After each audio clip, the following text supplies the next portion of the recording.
নমস্কার। আমার লেবু গাছের প্রায় লেবু ছিঁড়ে ফেলেছি।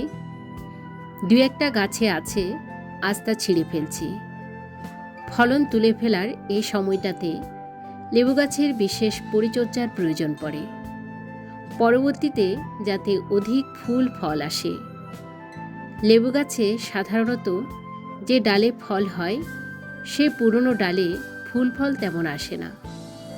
তাই আমি যেসব ডালে ফল ধরেছে সেসব ডাল কেটে দিয়েছি। এখন নতুন করে পাতা ও ফুল আসা শুরু করেছে। এই সময়ে সার দেওয়া খুব জরুরি।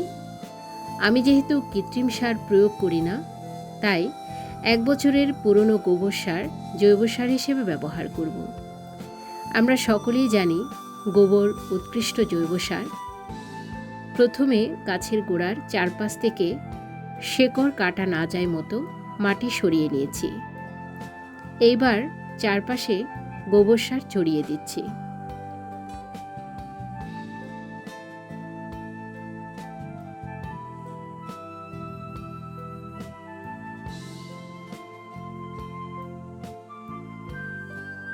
পর্যাপ্ত পরিমাণে সার প্রয়োগের পরে গাছের চারপাশে পর্যাপ্ত পরিমাণে পানি দিতে হবে। গাছের গোড়া থেকে যেসব পুরনো মাটি সরিয়ে নিয়েছিলাম, সেসব মাটি আবার গাছের গোড়ায় দিয়ে দিতে হবে।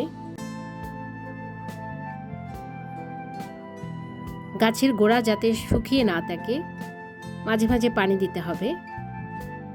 আশা করছি প্রথমবারের মতো এবারও ভালো ফলন পাবো।